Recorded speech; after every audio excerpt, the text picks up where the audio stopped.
Next we try a sum of different category. We have say integration of 1 upon sine x minus a into cos x minus b.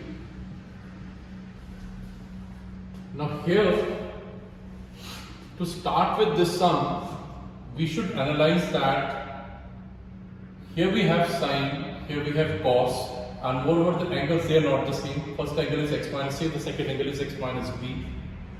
So when sine and cos, that means the different trigonometrical ratios are there, then we need to start this sum this way: multiply and divide by cos of difference of angles. Difference of angles means like we have x minus a, from this angle I am going to subtract the other angle x minus b, so this becomes minus of x and plus of b.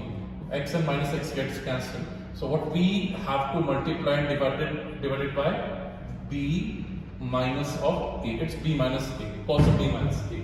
So this is the initiating step. It is very, very important. Mind it, if we have identical trigonometrical ratios here, had it been sine with sine or cos with cos, in that case we will multiply and divide by sine of difference of angles. But here we have sine and cos, they are different trigonometrical ratios, both are different, so that's why we have to multiply and divide by cos of difference of angles, right? So let's start with multiplication and division by cos of b minus a. So I write cos of b minus a here and cos of b minus a here as well, and this 1 divided by sine of x minus a into cos of x minus b here with dx.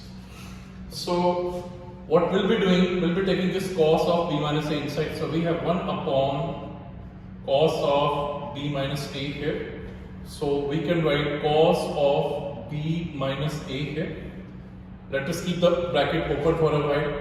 So we have sine of x minus a cos of x minus of b this way.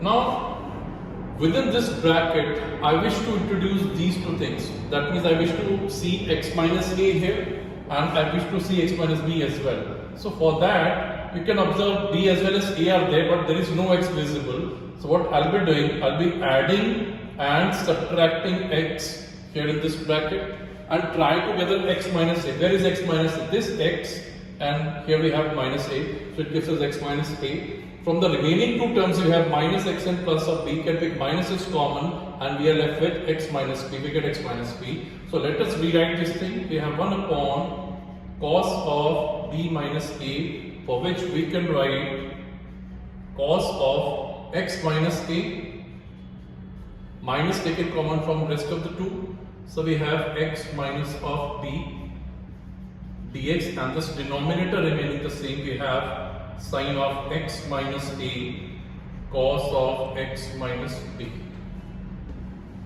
So now you can observe, we can see x minus a also here and we can see x minus b as well.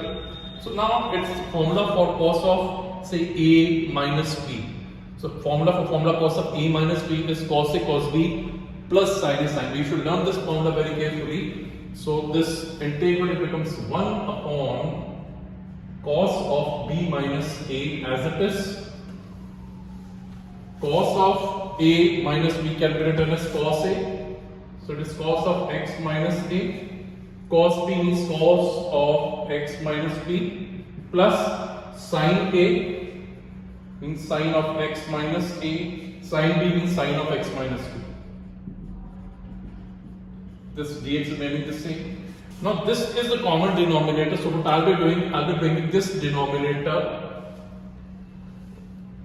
under the first term and under the second term as well. So we write sine of x minus a cos of x minus b, and here also the same thing, sine of x minus a cos of x minus b, and this whole dx remains as it is. What we get from here is 1 upon cos of b minus a. Now Cos of x minus b, as you can see, can be cancelled out. So we are left with cos x minus a upon sin x minus a.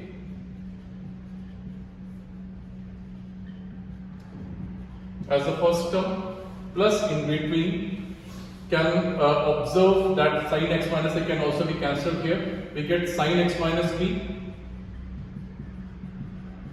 upon cos x minus b here in the denominator. So here onwards you have two ways of dealing with the things. We have sine having derivative cos by using the method of substitution, or otherwise if I have the same identical angles here, cos upon sine is cot, so integration of cot is log sine if I write it directly also. So I'll prefer writing the direct result for cos upon sine is cot, integration of cot is log mod sine x minus of a here, and sine upon cos we have tan here, so integration of tan here is minus log mod cos of x minus b. This is the standard result that we have applied, right? So here onwards we can observe, we can leave it here also, there is nothing, no harm in it. So we have log m minus log n. So using the property that log of m minus log of n can be written as log of m by n, this portion within the bracket can also be modified, and we can write our final answer as cos of b minus a into log mod sine x minus a upon cos x minus b and plus sub c. So this becomes our final answer.